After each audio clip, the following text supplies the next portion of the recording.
ყველა მოლოდინის მიუხედავად ის გაიღვიძა 2026 წლის 13 აპრილი. სკუამში, ბრიტანეთის კოლუმბია. სვიმს, კაცი დგას 2000 ფუტის სიმაღლის გრანიტის კედლის ძირას, მის წინ კლდეზე წყალი ჩამოედინება. ის არის არქტერიქსის წამყვანი სპონსორობით უზრუნველყოფილი სპორტსმენი. მას ამ კონკრეტული მარშრუტის თოკის გარეშე ათეულობით ჯერ აქვს დაძლეული. დღეს მას თოკი აქვს. ის მას ვერ გადაარჩენს. ეს არის Will Stanhope-ის ისტორია. მოგესალმებით ექსტრიმში. იმის გასაგებად, თუ რატომ იყო Will Stanhope იმ კედელზე იმ დილით, უნდა დაბრუნდეთ იქ, სადაც ყველაფერი დაიწყო. ჩრდილოეთ ვანკუვერი. ის 8 წლის იყო. მის მშობლებს მას შეუძლებელი ბიჭი ეძახათ. თუ იყო საშიში, ბინძური ან შემაშინებელი საქმე, რომელსაც ხვები არ აკეთებდნენ, Will აკეთებდა მას. ის ჩაიცვამდა ჰიდროკოსტიუმს და თოკით ჩადიოდა, რომ ბაბუამისის ჭა გაეწმინდა. ის ადიოდა ხის ყველაზე მაღალ და სახიფათო ტოტებზე, რომ გამხმარი ტოტები მოეშორებინა, ან 8 წლის ასაკში მშობლების სახლის სახურავიდან პირდაპირ აუზში ხდებოდა. მისი მამა მას ნორთ ვანკუვერში მდებარე დახურულ დარბაზში, Edge Climbing ცენტრში წაიყვანა. იმ წამიდან, როცა ხელით შეეხო სინთეტიკურ საკრდენებს, მის ცხოვრებას ერთი მიმართულება მიეცა და ეს აღარ ეხებოდა სკოლას. ეს იყო საკუთარი თავის გამოცდა კლდის წინაშეში, რომელსაც მისი გამართლება არ აინტერესებდა. იმ დროისთვის, როცა მართვის მოწმობა აიღო, სკოლა უკვე მოსაწყენი იყო მისთვის. კლდი კი არა. Willie regularly დადიოდა C2 Sky Highway-თ, სკუამში, ბრიტანეთის კოლუმბიაში, ვანკუვერიდან 1 საათის გზაზე ჩრდილოეთით, სადაც მთები პირდაპირ ოკეანედან ამოდიან. ეს ადგილი ჩრდილოეთ ამერიკაში ერთ-ერთი საუკეთესო სამთამსვლელო მიმართულება იყო, ხოლო სკუამიშის სამთამსვლელო სამყაროს ცენტრი სკუამის ჩიფია, 2000 ფუტის სიმაღლის გრანიტის გუმბათი, რომელსაც ადგილობრივები უბრალოდ ჩიფს ეძახიან. 14 წლის ასაკში Willie ჩიფის კედელს თავისუფალი სოლო სტილით ადიოდა. თავისუფალი სოლო, ეს არის კლდეზე ცოცვის ყოცვის ყველაზე სუფთა ფორმა, არ არის თოკი, აღჭურვილობა, არც პარტნიორი, რომელიც მეორე ბოლოზე გიჭერს რამეს. თავისუფალი სოლისტისა და მიწას შორის ერთადერთი რამ არის მათი მოძრაობის ხარისხი კლდეზე. თუ მათი ფეხი 9 ინჩით არასწორ მიმართულებაში გადაიცევს, ან ხელი საკმარისად ძლიერ ხახუნს ვერ შექმნის, ეს შეიძლება დასასრული იყოს. და Willმა ეს ყველაფერი 14 წლის ასაკში გაიგო. ის მარტო ადიოდა დილით ადრე, როცა ჰაერი გრილი იყო, ქვა მშრალი და გონება სუფთა. უკვე მაშინაც კი მას ჰქონდა სისტემა და წლების განმავლობაში ეს სისტემა მუშაობდა. წლების განმავლობაში Willმა კლდეზე ისეთი რაღაცების კეთება დაიწყო, რასაც უმეტესობა მთამსვლელებისა ვერც კი წარმოიდგენს. 2007 წელს, როდესაც Willie მხოლოდ 21 წლის იყო, Will's ნამდვილი გარღვევის მომენტი დაუდგა. მან მიზნად დაისახა სასტიკი მარშრუტი, სახელად პრაულის სკუამში, იმ კლდეზე, რომელმაც ყველაფერი დაიწყო. ეს მარშრუტი მოიცავდა ისეთ მონაკვეთებს, რომლებიც იმდენად ციცაბო და საშიშად გლუვი იყო, რომ Will's მთელი სხეულის წონის დაჭერა უწევდა კლდის ისეთ კიდეებზე, რომლებიც ფანქრის საშლელზე ვიწრო იყო, 100 ფუტის სიმაღლეზე. Willმა დაგეგმა ამ მარშრუტზე პირველი თავისუფალი ასვლა შეესრულებინა. ეს ნიშნავს, რომ მხოლოდ სხეულის ძალას იყენებ წინსვისთვის, მაგრამ მაინც იყენებ თოკებსა და აღჭურვილობას, რომ შესაძლო ვარდნა შეაჩერო. მან წარმატებას მიაღწია და ამ ასვლამ მთელი ჩრდილოეთ ამერიკის კლდეზე მთამსვლელთა საზოგადოება გააოცა. სარბენადან მოსული ბიჭი ახლა უკვე დიდ ლიგებში თამაშობდა. იმავე წელს Willმა სოლო ასვლა შეასრულა იოსემიტში მდებარე ჰორიზონტალურ ნაპრალზე, სახელად Separate Reality, რომელიც კედლიდან ჭერის ქვედა მხარესავით გამოშვერილია. ვგულისხმობ 40 ფუტიან გადახილ კლდეს, რომლის ქვემოთაც 100 ფუტის მანძილზე არაფერი იყო. არც თოკი, არც აღჭურვილობა, მხოლოდ მისი ხელები, ჩაჭერილი ნაპრალში თავის ზემოთ, ფეხები მიჭერილი ქვემოთ კლდეს და ასე გადაადგილდებოდა კლიფის ჭერის გასწვრივ, ხელიდან ხელზე. თუ ჩამოვარდებოდა, სიტყვასიტყვით არაფერი იყო, რაც შეაჩერებდა მიწაზე დაცემისგან. ის არ ჩამოვარდნილა. სხვა მთამსვლელები, რომლებიც იმ დილით უყურებდნენ მას, სიტყვასიტყვით გაოგნებულები და უთყვები დარჩნენ. ის თავისუფალი სოლო რეკორდი იშვიათად გამეორებულა. შემდეგი 10 წლის განმავლობაში Willie ვანკუვერის ადგილობრივი ჩუმი ბიჭიდან კლდეზე ცოცვის სუპერვარსკვლავად გადაიქცა. და ის, რაც მას განსაკუთრებულს ხდიდა, მხოლოდ ის არ იყო, რამდენად მაღლა ავიდა, არამედ ის, როგორ ცოცავდა. თანამედროვე მთამსვლელების უმეტესობა კედლებს იფხრობს, რომლებშიც სხვა ადამიანების მიერ წინასწარ ჩასმული სქელი ფოლადის ჭანჭიკებია. თუ ჩამოვარდები, უბრალოდ ჭანჭიკში ჩაებმები და ის დაგიჭერს. Trad მცოცავები, როგორიც Willie იყო, ასე არ იქცეოდნენ. Willie თავის აღჭურვილობაზე ატარებდა მეტალის სოლისებურ ქანებს და ზამბარიან კამებს, როცა ციცაბო, საშიშ კლდეებზე ადიოდა. მას უნდა ეპოვა ბუნებრივი ნაპრალები ქანში, ხელით ჩაედო თავისი მეტალის აღჭურვილობა შიგნით და თოკი მიემაგრებინა მასზე. თუ ფეხი დაუცდებოდა, მხოლოდ ლოცვა შეეძლო, რომ რამდენიმე წამის წინ კლდეში ჩასმული მეტალი არ ამოვარდნილიყო. ის ასევე ცნობილი იყო თავისი სასტიკი ერთგულებით ნაპრალებზე ცოცვის მიმართ. ეს არის სტილი, სადაც მთამსვლელები პირდაპირ აჭედებენ თითებს, მუშტებსა და ფეხებს ბასრ გრანიტის ნაპრალებში და ატრიალებენ მანამ, სანამ არ ჩაეჭიდებიან. შეიძლება იფიქროთ, რომ ეს გაუმართლებლად მტკივნეულია. ვილმა ეს უბრალოდ მიიღო, როგორც კლდებთან ურთიერთობის საფასური. ერთხელ ვილმა ისე ძლიერად დაიძაბა ცოცვისას, რომ შემდეგ 2 თვის განმავლობაში თითში საერთოდ აღარ გრძნობდა არაფერს. და მერე რა გააკეთა? უბრალოდ დაწერა ესე ამაზე და ცოცვა გააგრძელა. ვილის მარტივი ფილოსოფია რისკზე და ცოცვის სტილზე ვანკუვერში არ დასრულებულა. მან ეს დედამიწის ყველაზე მტრულ გარემოებებშიც წაიღო. 2010 წელს მან იოსემიტში, ჰალფ დოუმის სამხრეთ მხარე, ალექს ჰონოლდთან ერთად დაიპყრო, რომელიც ჩემი აზრით ყველაზე ცნობილი და უდაბილი და უდავოდ ყველაზე უშიშარი კლდეზე მთამსვლელი. და თვითონ ალექს ჰონოლდმაც კი თქვა, რომ მათ მიერ არჩეულმა მარშრუტმა ნერვიულობა გამოიწვია. დაცვითი აღჭურვილობის წერტილები იმდენად შორს იყო ერთმანეთისგან, რომ ყველაზე რთულ მონაკვეთში დაცემა თითქმის გარდაუვალად მომოქმედებელი იქნებოდა, თუნდაც თოკით. ერთხელ სცადეს, უკან დაიხიეს, დაბრუნდნენ და დაასრულეს. მიუხედავად იმისა, რომ პლანეტის ერთ-ერთი ყველაზე ელიტური სპონსორირებული სპორტსმენი იყო, გზაზე მისი სახლი იასამნისფერი მინივენი იყო, რომელსაც ხშირად სოკერის დედის მანქანას ეძახიან. ის ამ დაძველებული მინივენით მთელ ჩრდილოეთ ამერიკაში მოგზაურობდა, ამერიკის დასავლეთის უდაბნოდან კანადის გაყინულ მწვერვალებამდე თითქმის მთლიანად გარეთ ცხოვრობდა. ვილისთვის ცოცვა იყო ერთადერთი ვერსია საკუთარი თავის, რომელსაც ოდესმე სულად ენდობოდა.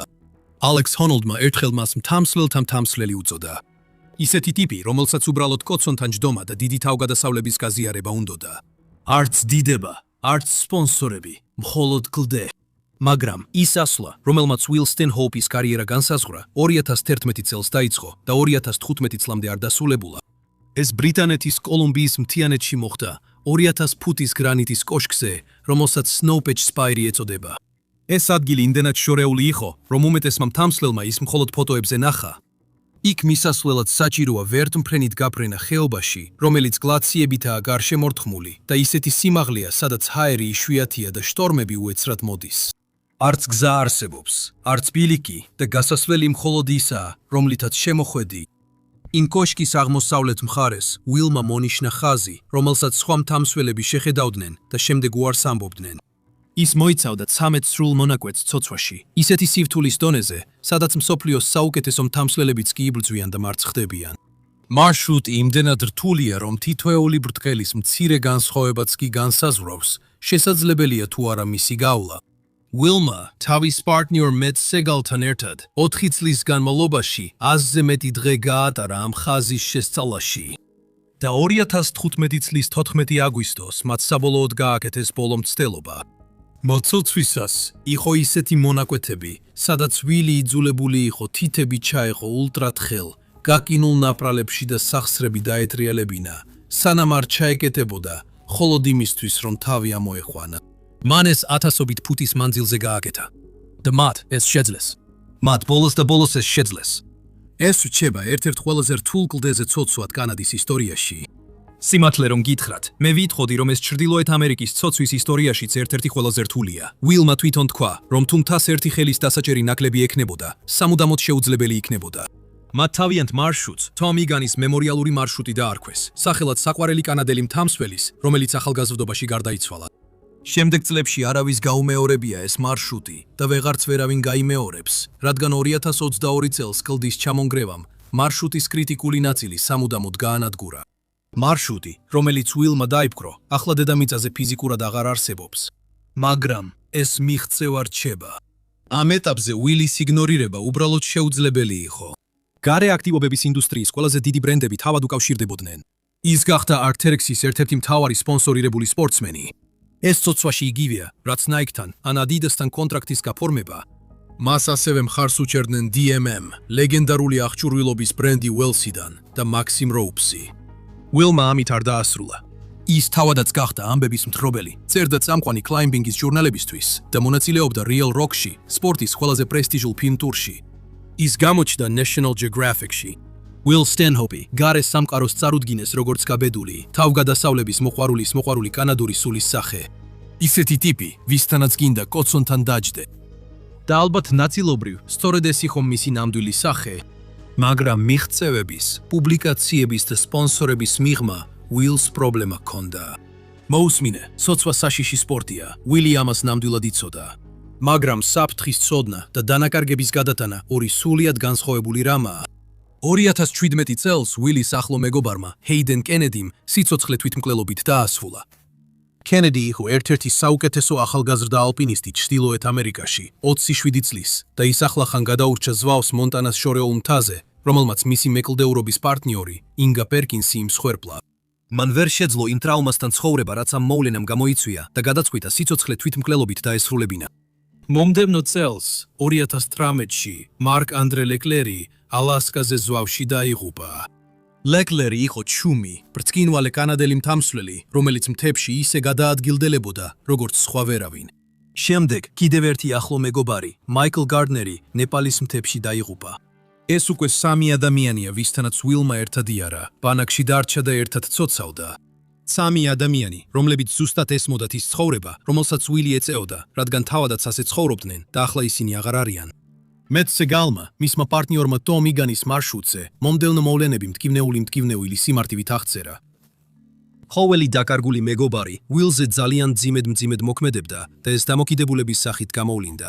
ვილმა მძიმე სმა დაიწყო. მისმა მშობლებმა მოგვიანებით დაადასტურეს, რომ ის რეაბილიტაციის ცენტრში ერთზე მეტჯერ იყო ნამყოფი.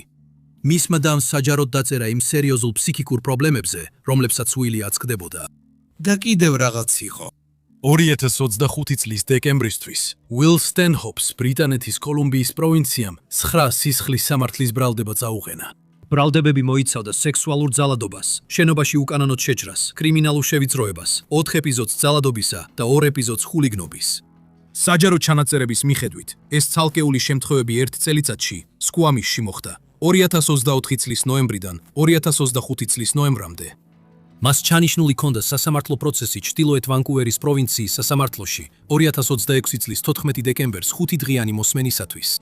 საზოგადოებისთვის, მის 38,000 ინსტაგრამ გამომწერსა და მთავარ სპონსორებისთვის, ის კვლავ ელიტური, უნციკლოკლდეზე ცოცვის გიდი იყო.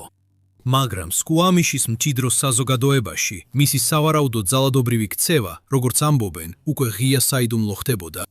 და კანადის მართლმსაჯულების სისტემისთვის ის იყო ადამიანი, რომელსაც ბრალდებები ჰქონდა წაყენებული, რაც შეიძლება სამუდამოდ დაესრულებინა მისი თავისუფლება და კარიერა, მისი მთელი რეალობა ინგრეოდა. რგოლი სულ უფრო ვიწროვდებოდა. და ასე, ცხოვრებასთან პირისპირ, რომელსაც ვეღარ აკონტროლებდა, ვილმა გააკეთა ის, რასაც 8 წლის ასაკიდან აკეთებდა. ამიტომ ის ისევ კლდეს მიუბრუნდა. რაც მიგვიყვანს 2026 წლის 13 აპრილის ხუთშაბათის დილამდე. ვილი მარინა ლეონთან ერთად იყო, რომელიც ცხოვრობს პემბერტონში, პატარა მთიან ქალაქში, რომელიც სკუამიშიდან ჩრდილოეთით დაახლოებით 1 საათის სავალზეა და მუშაობს როგორც ცხოვრების მწვრთნელი და სხეულის თერაპევტი. ის და ვილი ონლაინ გაიცნეს ერთმანეთს. როცა მან დათანხმდა მასთან ერთად ასვლას იმ ხუთშაბათ დილით, ეს იყო პირველი შემთხვევა, როცა ისინი პირადად შეხვდნენ ერთმანეთს. საწყისი გეგმა იყო წასულიყვნენ ჩეკამუსის კანიონში მდებარე დაცულ კლდეზე, რომელსაც ცირკი ეწოდება. ეხლა, ერთი რამ უნდა იცოდეთ, ღია ცის ქვეშ კლდეზე ცოცვის შესახებ. სველი კლდე საშიში კლდეა. როდესაც გრანიტი სველდება, ის ხახუნი, რომელიც თქვენს ფეხებს კედელზე აკავებს, ქრება. ყველაზე გამოცდილი მთამსვლელები ზოგ სახის კლდეს წვიმაში საერთოდ არ ეხებიან. ცირკი ჭკვიანური არჩევანი იყო, ზუსტად იმიტომ, რომ მისი გადახრილი გეომეტრია ცხალს ბუნებრივად აშორებს. წვიმა იქ პრობლემას არ შექმნიდა. მაგრამ იმ დილით ვილმა დარეკა და გეგმა შეცვალა. მან იფიქრა, რომ სტავამუს ჩიფი, 2000 ფუტიანი კლდე, რომელიც ახლოს იყო, მშრალი დარჩებოდა და ამის ნაცვლად მასზე ასვლა უნდოდა. მარინა პემბერტონიდან ჩამოვიდა. გზაში ყველა მიმართულებით მუქი ღრუბლების დაგროვებას უყურებდა. როცა მან მანქანა პარკინგში გააჩერა, ვილს უთხრა, რომ თავს უხერხულად გზნობდა. ვილმა ცას შეხედა და თქვა, მართალი ხარ, შეიძლება ზედმეტად თავდაჯერებული ვიყავი. არც ერთ ჩაფხუტი არ ქონდა. მარინამ თავისი ჩაფხუტი სახლში დატოვა, რადგან ეგონა, რომ სპორტული კლდე იქნებოდა, სადაც ჩაფხუტი საჭირო არ არის. ესეთ კედელზე, როგორიცაა ჩიფი, სადაც ზემოთ კლდე 1000-ობით ფუტით მაღლა იწევს და ჩამოვარდნილი ქვა ყოველთვის შესაძლებელია, ჩაფხუტი აუცილებელია. ვილსაც ჩაფხუტი არ ქონდა, მათ მაინც გადაწყვიტეს აძრომა. მათ კედლის ძირას მდებარე მარტივ ნაპრალზე დაიწყეს ასვლა. კლდეზე ცოცვაში ნაპრალები უბრალოდ კლდის თავისებურებები კი არა, არამედ გზებია. გრანიტის კედელზე, როგორიცაა ჩიფი, სადაც ზედაპირი ხშირად ძალიან გლუვია დასაჭერად, მთამსვლელები ნაპრალებს მიხვებიან ზევით, თითებსა და ხელებს ნაპრალში აჭედებენ და ატრიალებენ, რომ ხახუნი შექმნან, ამ ხახუნს კი სხეულის წონის დასაჭერად იყენებენ მოძრაობისას. ეს მტკივნეულია, ტექნიკურია და უილის დონეზე სრულიად ბუნებრივად ხდება. მარშრუტი უპრობლემოდ გაიარა. შემდეგ ისევ ჟინჟრმა დაიწყო. ისინი კედლის ძირას იდგნენ და თავიანთ ვარიანტებზე საუბრობდნენ. მახლობლად იყო დაბალი უბანი, რომელსაც Smoke Bluffs ეწოდებოდა, სადაც რელიეფი უფრო მსუბუქი იყო. მაგრამ ამის ნაცვლად ისინი გრანდიოზული კედლის ძირას კიდევ უფრო შორს გაიარეს და გაჩერდნენ ორსეგმენტიან მარშრუტთან, რომელსაც რუტაბაგა ეწოდება. ეხლა Will Stanhope-ს რუტაბაგა თოკის გარეშე იმდენჯერ ჰქონდა ავლილი, რომ ვეღარ ითვლიდა. მისთვის, როცა ან წვიმიან ხუთშაბათ დილას რუტაბაგას ძირას იდგა, ეს არ იყო გამოცვევა. ეს იყო ჩვეულებრივი დღე ნაცნობ კლდეზე. მარინა კი ცას და კედელს უყურებდა. კლდის ზოგ ადგილას სველი იყო. არც ერთ ჩაფხუთი არ ეცვა, მაგრამ მან არაფერი თქვა. ის ხომ პროფესიონალი იყო. მათ თოკები შეიკრეს და ცოცვა დაიწყეს. მარინა ავიდა პირველ მონაკვეთზე. როდესაც მონაკვეთს ლიდერობ, ეს ნიშნავს, რომ პირველი ადიხარ ზევით. გზადაგზა საკუთარ აღჭურვილობას ამაგრებ კლდეზე, ხოლო შენი პარტნიორი ქვემოთ დგას და თოკს გაძლევს. თუ ჩამოვარდები, შენს ბოლო აღჭურვილობას გადააცი და აცილებ და მხოლოდ ამის შემდეგ დაგიჭერს თოს თოკი. რუტაბაგას პირველი მონაკვეთი შეფასებულია როგორც 5-10 ბ. საკონტექსტოდ, სპორტული კლიმბინგის მოყვარულები დარბაზში ჩვეულებრივ რამდენიმე თვის ვარჯიშის შემდეგ აღწევენ 5-10-ის. მარინასთვის ეს ნამდვილი გამოცვევა იყო. მან ფრთხილად აიარა კლდე წვიმის წვეთებში და ზემოთ თავი დაიმაგრა.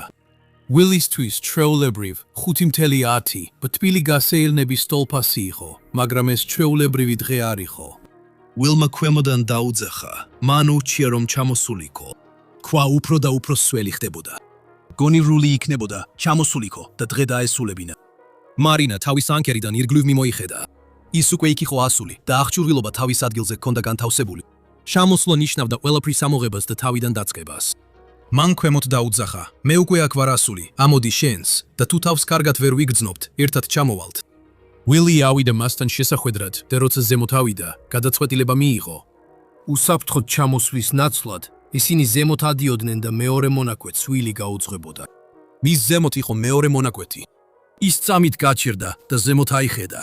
სვიმა ახლა უკვე მუდმივად და თანაბრად წვინდა, მაგრამ ვილისთვის ეს მნიშვნელობას არ წარმოადგენდა, რადგან რუტაბაგას მეორე მონაკვეთი დიედრალს მიუხვება. ეს ბუნებრივი კუთხეა გრანიტში, სადაც ორი კლდის ზედაპირი ერთმანეთს კუთხით უერთდება, როგორც ოთახის შიდა კუთხე, გვერდზე გადაბრუნებული. ეს კუთხე ქმნის უწყვეტ ნაპრალს, რომელიც პირდაპირ კედელზე ზევით მიემართება. მშრალ პირობებში ის სუფთა და სანდუა. და რაც მთავარია, კუთხის გეომეტრია წყალს აშორებს, ამიტომ თავად ნაპრალი მშრალი იყო, მაშინაც კი როცა გარშემო კლდე სველი ხდებოდა. ვილმა დაიწყო ცოცვა. ის სწრაფად და ეფექტურად მიიწევდა ზევით ყოველგვარი ყოქმანისა და გაჭირვების გარეშე. საბოლოო ჯამში მან ათეულობით ჯერ აძვრა თოკის გარეშე.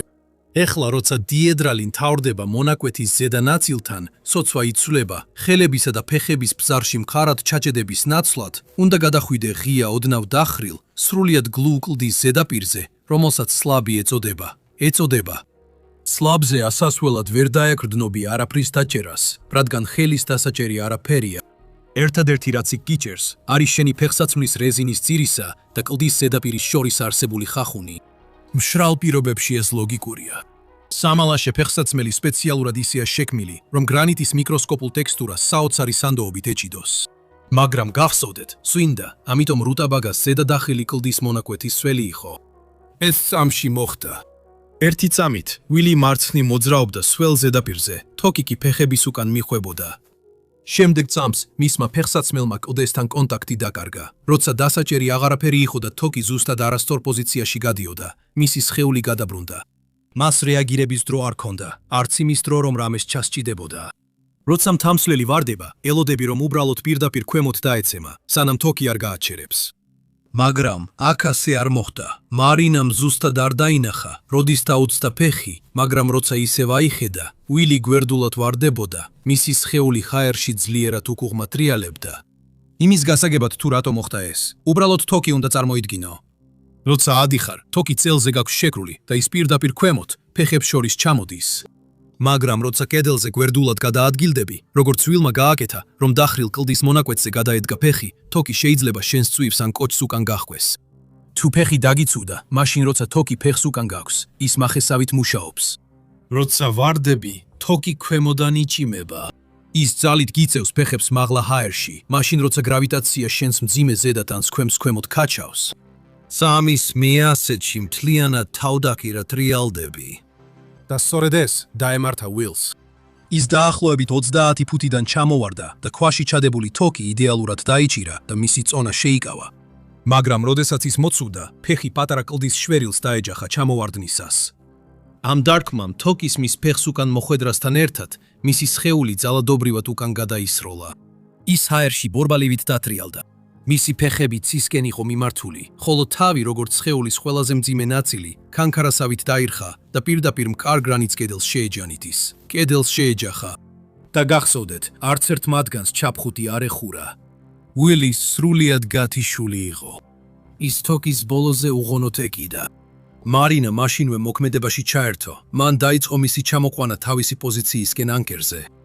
და შემდეგ რაღაც საშინლად შემაშფოთებელი მოხდა. როდესაც ის ჰაერში ეკიდა და ნელა ეშვებოდა მისკენ, ვილი გამოფხიზლდა. მარინა მის ჩამოიყვანა და დააფიქსირა. ის გონივრული და რეაგირებადი იყო. ის სინამდვილეში ელაპარაკებოდა მას. ვისთვისაც არ უნდა ეხურებინა, ეს შეიძლებია სასწაულად მოჩანდა. მან უზარმაზარი თავით წინ ვარდნა განიცადა მყარ გრანიტზე და გადარჩა. მარინა მის დააზღვია და ერთად შეძლეს ნელა ჩასულიყვნენ კლდის ძირამდე. იმ დროისთვის ვარდნიდან დაახლოებით 10 წუთი იყო გასული.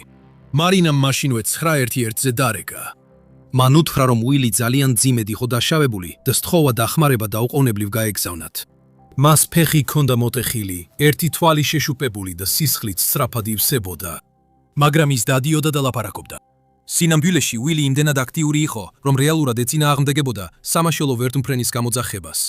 მან მარინას უთხრა, რომ უბრალოდ ადგებოდა და თვითონვე ფეხით გავიდოდა იქიდან. მან მართლაც სცადა ადგომა, მაგრამ გატეხილმა ფეხმა არ მისცა ამის საშუალება. ყველაფრის გათვალისწინებით რაც მოხდა, ყველაფერი თითქოს კარგად იყო. მაგრამ დაცემიდან 20 წუთში ვილის ქცევა შეიცვალა. ის უფრო და უფრო დაბნეული გახდა, შემდეგ კი ძალიან კონკრეტული რაღაცის კეთება დაიწყო. მან კურში ქექვა დაიწყო. ის წვალობდა ხურზე, ხრმად იქექებოდა, ისე იქცეოდა, თითქოს ხურში საცობი ჰქონდა გაჭედილი, ან ცდილობდა ხური გაეხსნა, როგორც ხრმა წყალქვეშა ღვინთვის შემდეგ. მარინა, რომელსაც გარკვეული სამედიცინო მომზადება ჰქონდა, ამ უცნაური ქცევა შენიშნა. მან ხელი გაუწოდა და ფრთხილად შეახო თავის ქალას და სწორედ მაშინ გაეყინა სისხლი ძარღვებში. მოკლედ ცნობა, ყოველ თვე მე ვაკეთებ ერთ ვიდეოს მხოლოდ პატრეონისთვის. გამაფრთხილებელი ნიშნები აშკარა იყო. სხვა ადგილას ამას ვერ ნახავთ. თუ ეს თქვენთვის საინტერესოა, ბულები აღწერაშია. როცა მარინა მის თავზე ხელი დაადო, მან იგრძნო ძლიერი ანთების ხაზი, რომელიც პირდაპირ მის ქერქის წინა ნაწილიდან უკანა ნაწილამდე გადილამდე გადიოდა. მან მაშინვე მიხვდა, რომ ვილი ლუციდურ ინტერვალს განიცდიდა.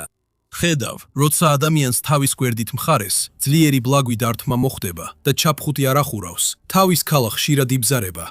თავის ქალის ქვეშ მდებარეობს არტერია, რომელსაც შუა მენინგიალური არტერია ეწოდება.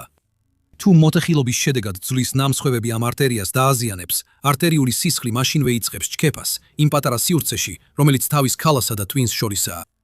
რაც ამ ყველაფერს ეშმაკურს ხდის ისაა, რომ მსხვერპლი ამას ვერც კი შეამჩნევს, რადგან თავდაპირველი შერკევა დროებით გათიშავს მას. ტვინი თაქტობრივად რამდენიმე წუთში თავიდან იწყებს მუშაობას. მსხვერპლი იღვიძებს, ლაპარაკობს, იქცევა სრულიად ნორმალურად. ეს არის ლუციდური ინტერვალი. მაგრამ შიგნით ბიოლოგიური საათი ტიკტიკებს. ადამიანის თავის ქალა დახურული მყარი ყუთია, ის ვერ ფართოვდება, როცა სისხლი დაზიანებული არტერიიდან იღვრება, ის დიდ გუბედ იქცევა. რადგან სისხლს წასასვლელი არსად აქვს, ეს სისხლის გუბე ტვინის ქსოვილს გარეთ აწვება.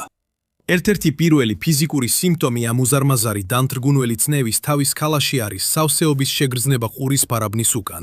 ვილი ყურში იმიტომ არ იქექებოდა, რომ დაბლოკილი ჰქონდა. ის ხურში იმიტომ იქექებოდა, რომ მისი ტვინი შიგნიდან გარეთ ისე იკუმშებოდა, რომ სიკვდილი ემუქრებოდა.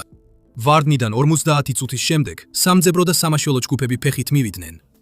იმ დროისთვის ვილის თავის ტვინის შეშუპება სასიკვდილოდ სერიოზული გახდა. ის ჯერ კიდევ ლაპარაკობდა, მაგრამ მისი ტვინი უკვე ვერ ფუნქციონირებდა. მან შეხედა მარინას, ქალს, რომელმაც ახლახან გადაარჩინა სიცოცხლე და მისი სახელი ვერ გაიხსენა. ცნევა რეალურ დროში შლიდა მის მეხსიერებას. შემდეგ მოხვა მტანჯველი დაყოვნება. პირველად მაშველებს სურდათ ვილის საკაცით ჩამოეყვანათ ციცაბო, კლდოვან ბილიქზე, მაგრამ როცა მისი სასიცოცხლო ნიშნები დაეცა, მიხვდნენ, რომ ის ვერ გადარჩებოდა ამ გზაზე. მათ გეგმები შეცვალეს და ვერტმფრენი გამოიძახეს. დაცემიდან 3 საათი დასჭირდა ვერტმფრენის მოსვლას და მაშინაც კი მან ვილი პირდაპირ საავადმყოფოში არ გადაიყვანა. მან ის პარკინგზე ჩამოსვა, რომ სასტრაფო დახმარების მანქანაში გადაეყვანათ. 4 საათის განმავლობაში ვილ სტენჰოუპი მიწაზე იჯდა, ნელ-ნელა გონებას კარგავდა, გატეხილ თავის ქალაში გამომთხვდეული, როცა წნევა სულ უფრო და უფრო იზრდებოდა.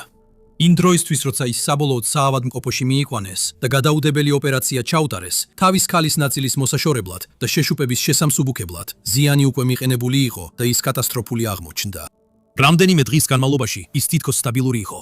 თამსვლელთა საზოგადოება სუნთქვა შეკრული ელოდა, მაგრამ ზიანი ძალიან დიდი იყო. მისი მდგომარეობა სულ უფრო და უფრო მძიმდებოდა. და 2026 წლის 23 აპრილს, ვარდნიდან 10 დღის შემდეგ, ვილ სტენჰოუპი გარდაიცვალა. ის 39 წლის იყო. სიმართლე რომ გითხრათ, არ ვარ დარწმუნებული რას ვფიქრობ ვილ სტენჰოუპზე. ეს არის ადამიანი, რომელმაც 30 წელი გაატარა კლდეზე რაღაც განსაკუთრებული საშენებაში და მეგობრების დაკარგვას მხოლოდ იმ გზით გლოობდა, რაც იცოდა, უფრო მაღლა ადიოდა, უფრო ძლიერად ცდილობდა, კედელზე უფრო დიდ ხანს რჩებოდა, ვიდრე სხვები.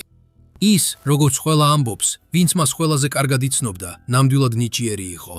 მაგრამ ეს ადამიანი ასევე აწყდებოდა სერიოზულ ბრალდებებს, რომლებიც იმდენად მძიმე იყო, რომ სამართლიანად შეიძლებოდა დაესრულებინა მისი თავისუფლება და კარიერა. ბრალდებები, რომლებიც ახლა აღარასოდეს განიხილება სასამართლოში და დატოვებს ადამიანებს, რომლებიც შეიძლება ვერასოდეს მიიღონ პასუხები, რომლებსაც იმსახურებენ. სამართლიანობა არ აღსრულდა, რადგან ვილ სტენჰოუპი გარდაიცვალა მისი მოსმენის ჩატარებამდე 7 თვით ადრე. მაგრამ შემდეგი ლეგენდა რეალურ დროში დამნაშავედ ცნეს განრისხებულმა შერპებმა, რომლებიც ყინულის ცულებით იყვნენ შეიარაღებულნი. ის 6 თვეში სუპერ ადამიან სპორტსმენად შერაცხულიდან, ალპინიზმის ისტორიაში ყველაზე სიძულვილით ახსავსე ადამიანად გადაიქცა. ერთ ჩვეულებრივ დილას, მას შემდეგ რაც მსოფლიოს რისხვას გადაურჩა, ის სავარჯიშოდ ხელთათმანების გარეშე ავიდა კლდეზე. აი რა დაუჯდა ეს მას?